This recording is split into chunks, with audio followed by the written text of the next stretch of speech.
This next point in IE, I think, is this other unbelievably brilliant idea. To review, first idea here is that emotion powers cognition. The question there is, where can we use emotions? IE says, number two, everything is interesting. We can use it everywhere. But the question that comes from that then is, how do we use this? How do we engage emotions? Now, IE's next idea is, I think, the second most brilliant idea in education. Maybe everything is interesting is the most brilliant idea in education. Okay.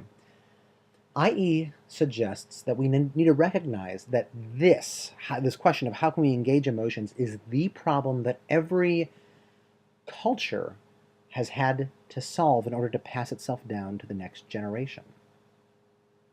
That means that this problem of making things emotionally engaging has already been solved tens of thousands of times. This problem of making things interesting has been solved for every ethnicity, for every gender, for every language, for every learning style.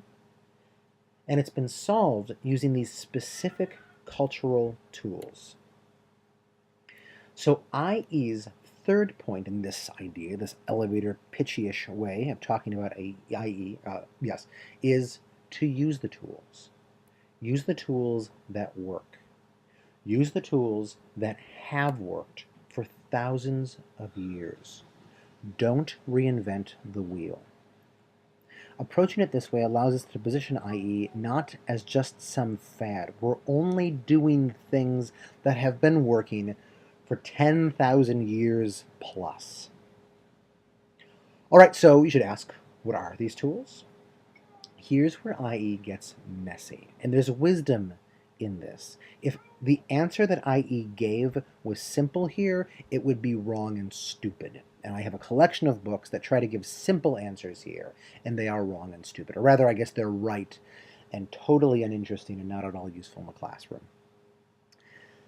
You can't see these tools by looking at brain scans. You can't see these tools by pondering the abstract nature of reasoning. You see these tools by going to anthropology, by actually looking at human cultures that have passed themselves on for generation after generation after generation. So, without any further ado, the tools. They include stories and metaphors and puzzles, songs, oppositions and games, theories, ideologies, jokes, and abstractions, anomalies, and many, many, many more. I won't be talking, frankly, about any of these things because that would take a whole bunch of other lessons or PowerPoints or what have you. You can find these explained in almost literally any book that Kieran Egan has ever written. Future of Education Chapter 2 is actually a good place to begin with these. But these are the things that cultures use to power themselves down through the generations. We might think of a metaphor for this. Tools are the apps for the iPad of your brain. Our problem in the modern world, since the beginning of modern schooling, is that we've deleted the apps. We need to bring back the apps. Can I repeat that? Oops, I don't want to repeat that. I just screwed up these slides.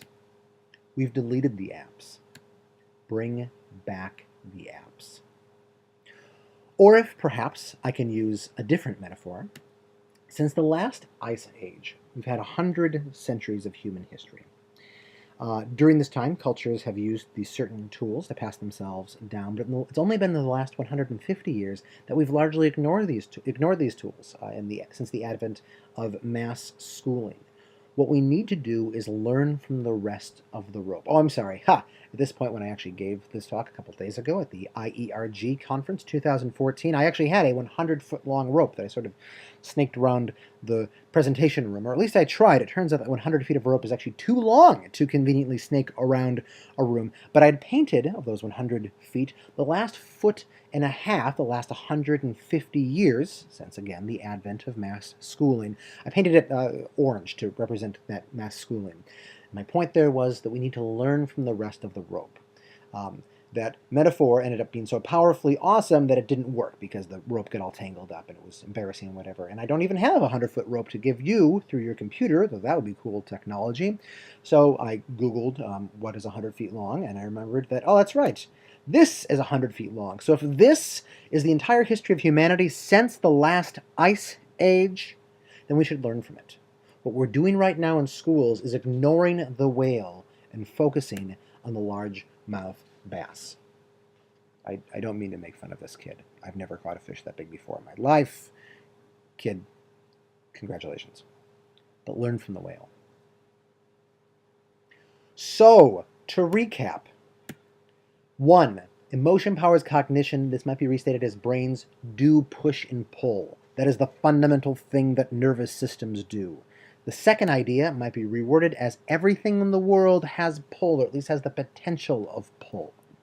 And the third idea, and the last idea, sort of, might be said that we use tools to magnify the pull. And again, for each of these ideas, there is a natural question that comes from it. Where can we use these emotions that power cognition? How can we engage emotions and make it obvious that everything is interesting? All right, and there's an obvious question, I think, that comes from the third point as well. But I think we only need to use it when people want to actually start doing IE. For your average conversation of explaining IE, these 3 points are great, and they're as far as the conversation needs to go. The question that comes to number 3 is, all right, given all of these myriad of tools, which one should I start with? Which tools when for the students that I'm teaching? And this brings us to IE's third and a half point. It's that we should match tools to how the kids use language. If you want to think of a kind of a sort of a quick and dirty way of understanding this, we should match tools to how the kids use writing. Writing changes everything. Historically, writing has changed the way that cultures are able to process information. It's changed the way that cultures are able to think and that humans are able to think. And cultural psychology has a lot to talk about with this. What Kieran Egan hypothesizes is that, and I frankly say I find this very convincing, but it's kind of a weird idea, is that we can think that there are multiple toolkits that exist both as cultures. There are certain cultures that are pre-literate, of course the majority of them. There are some that are only beginning literate, and there are some, most modern cultures, which are sort of this advanced theoretical literacy. This is sort of recapitulated in the ages, the lifespans of most of our students, in a way that sort of makes sense. Egan's point is that the tools that we talked about before match certain types of literacy.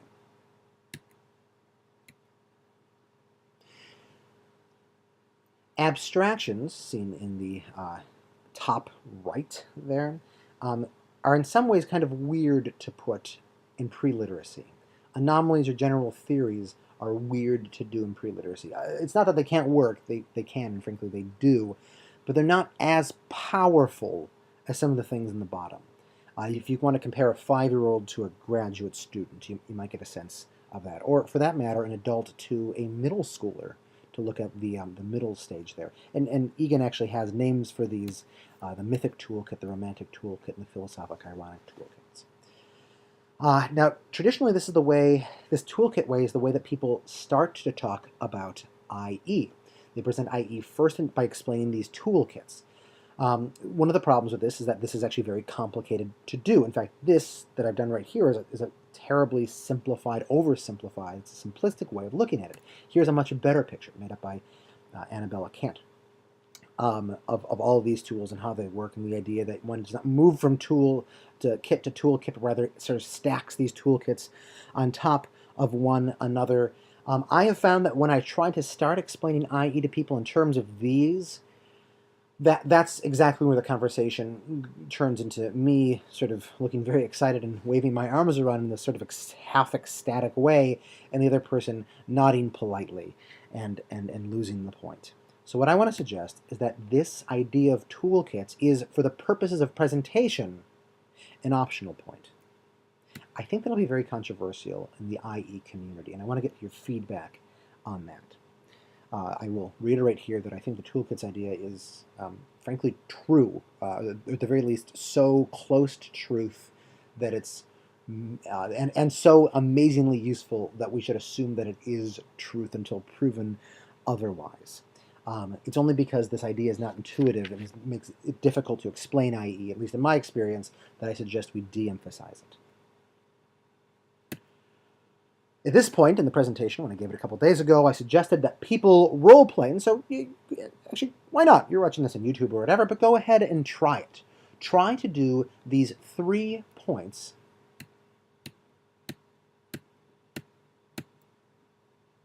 in, I don't know, 30 seconds. If you're with a partner right now, you can play the different roles of the idea giver, question asker. If you're sort of alone in your parents' basement right now, munching on Cheetos, then maybe you want to do all these together. Go ahead and try these. Pause this and look at your clock and see if you can do this in 30 seconds, just as a go-through. It'd be interesting to get your feedback as to whether this works or how useful you think this is for you. I'm not going to wait the 30 seconds. That seems like a waste of your download speed. What I want to talk about instead, well, is Garfield. You've read Garfield before. Have you ever read Garfield minus Garfield? Garfield minus Garfield started off as a website, now it's a book. Started by a guy somewhere on the internet who took Garfield cartoons and reprinted them, editing out Garfield, with the idea, he said, to accent the existential anguish of a young everyman living in the outskirts of the American suburbs in the late 20th century, which is sort of beautiful and bleak. Why am I talking about this? Did you notice this entire little presentation that there's been a certain word that I haven't said? I haven't said the word imagination. IE, if you didn't know, stands for imaginative education. Is what I've just presented imaginative education minus the imagination? So I made the choice to keep out the word imagination because I find that when I use it, it often ends up being more trouble than it's worth. Of course, the word imagination means a great multitude of things. And when I say imagination, people hear all the things that I don't mean, and not the one thing that I do mean. For one, people hear the word imagination and they think creativity. I want to suggest, and I frankly might be wrong about this, that when IE says imagination, it doesn't mean creativity. Now, I think that creativity and the idea of, as innovation, thinking new thoughts the first time, is unbelievably crucial for a 21st century education. We may have been able to get away with not being particularly creative back in the, I don't know, the 1300s. But now it's a make or break piece of an education. And it's wonderful, but I don't think that that is what IE means when it says when it says imagination. One of the classic tests for creativity is, how many things can you do with this brick? IE has little to do with that question. Another misunderstanding of imagination is that people hear imagination, they think make-believe. That's not necessarily what IE means when it says imagination. Now, imaginary friends, and unreality, and imagining things that are not real that could be, I think, is actually maybe an important part of IE, but it's not the central part. It's not load-bearing. And in fact, there's a horrible thing that happens when people hear imagination and they think make-believe, because of course what IE is trying to do is exactly the opposite. It's not trying to pull us out of the world that we live in, it's trying to pull us more deeply into the world, to plumb its depths more deeply. The physicist Richard Feynman understood what we are talking about in the IE community when we say imagination. As he wrote, our imagination is stretched to the utmost, then, not as in fiction to imagine things which aren't really there, but just to comprehend those things which are there. This is close to what IE means when it says imagination. But Feynman, his perspective is not the perspective of most people. very few people hear imagination and think this. And there's maybe one more most detrimental thing that people hear when they hear the word imagination. They hear imagination and they think ornamental, they think frou-frou, they think boutique, they think optional. I had one educator suggest to me that what we need to do first is get kids to have their fundamental cognitive abilities straightened out, and then to do reading, and then to do numeracy, and then maybe then we can layer imagination on the top. I understood what he meant by that, but that's not what IE means when it says imagination. I hope I've given through this talk the idea that what we mean when we say imagination is exactly the opposite of ornamental. That when we say imagination, we mean system one, the elephant. We mean emotions. We mean pull. That when we say imagination, we mean something like full human cognition.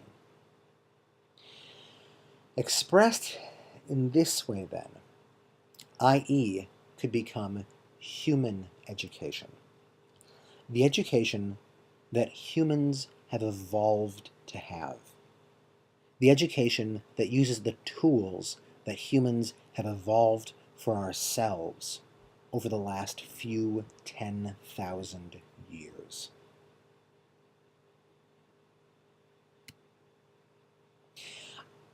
I'm going to continue. Thank you very much for listening to this. I'm going to continue this conversation on schoolforhumans.org. I think I'll have a follow-up to this talk. Right now I need to run my kids to the beach. It's beautiful outside. I'm in Seattle, Washington, and we don't get very many days like this. But if you are interested in being part of this conversation, please go to schoolforhumans.org. Thank you very much for watching.